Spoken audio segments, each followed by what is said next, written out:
Monkey King, or by his government name, Sun Wukong, is a pretty overpowered monkey. Now let me quickly give you guys a run through of what Wukong is capable of before we get into his story. He is a decent athlete. He can support the weight of 2 heaven mountains on his shoulders whilst running at the speed of a meteor.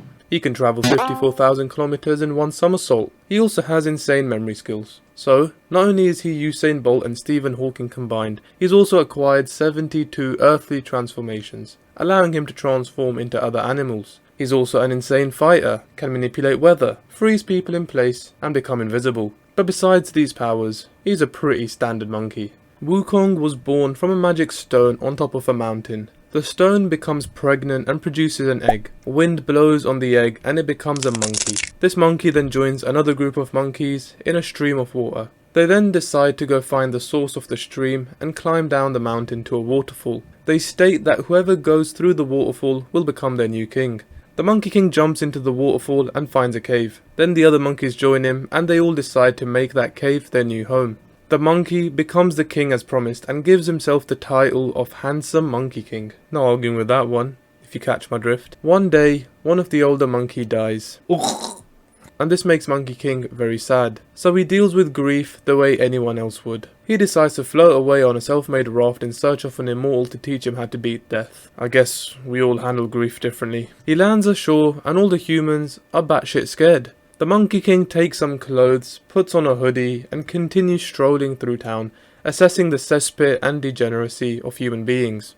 That's us. He walks into the woods and finds a woodcutter singing a song. Monkey King questions the woodcutter, who replies an immortal that resides in the forest. Into the forest, the Monkey King comes across the temple in which a magical Taoist martial artist named Puti Zushi resides. Now Zushi refuses to let him in at first, but the Monkey King, being the stubborn ape that he is, refuses to leave and waits for months outside his temple. Impressed by his resilience, Zushi lets him in and accepts him as a student. He changes his name from Monkey King to Sun Wukong and starts to learn different Taoist practices, including the way of immortality. Upon returning home, the monkey finds that a demon called the King of Confusion has been kidnapping monkeys from the mountain and using them as slaves. Wukong goes apeshit on the demon and saves the monkeys. Wukong then travels to the Dragon Kings in search of his main weapon. When he reaches the palace of the Dragon Kings, they're like, fuck off. But due to his insane alpha, big bollocks aura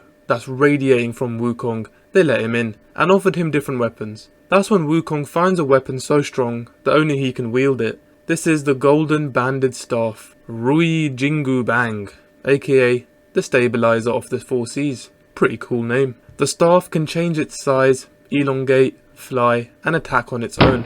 It's pretty heavy, weighing 7,960 kg. Wukong also can shrink it to the size of a needle and store it in his ear when he's not using it. Pretty handy. He also pressures the Dragon Kings to set him up with some clean drip, so they come back with this.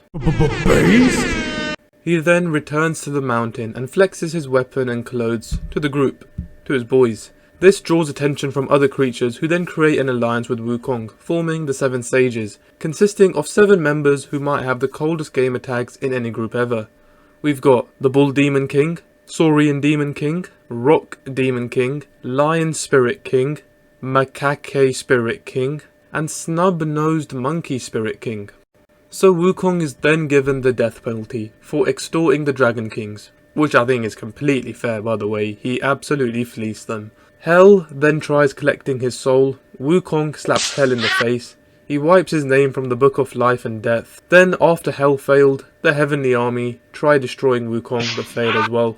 Then the Heavenly Army tries a new tactic, offering Wukong an official title in heaven. Wukong accepts the offer but soon realizes he is given the lowest ranking title in heaven, being a stable boy. Naturally, Wukong gets pissed off, goes Super Saiyan mode, fights his way back to Earth. The Heavenly Army then recruits all the God Warriors who play a bunch of tricks and finally manage to capture Wukong. They then sentence Wukong to capital punishment. However, every method of execution fails, from bronze heads to getting stabbed by every conceived sword. They even incinerate him, but end up making him stronger by giving him ultra vision. Bewildered and on the verge of losing his mind, the Emperor decides to call a friend. Yo, Buddha. Yes. Please man, I'm begging you, help me deal with this monkey. Okay. Buddha then comes and imprisons the monkey under a huge mountain known as Mountain of Five Fingers, Wu Shan. Wukong survives this, but is imprisoned under the mountain for 500 years, until a Tang monk comes to his rescue. Zhang. Now Zhang is actually a true famous monk who walked all the way to India to find the true Buddhist holy books. After freeing Wukong, Buddha then assigns Wukong to be Zhang's disciple as he travels to India. Joining them in their travels is a pig and a sea monster, and a horse that joins them later on as they make their journey west. The pilgrim has many obstacles, but the Monkey King slowly transforms into a disciplined and enlightened being. Once the scriptures are collected, he is granted Buddhahood by Buddha, granting him immortality and inner peace. Inner peace.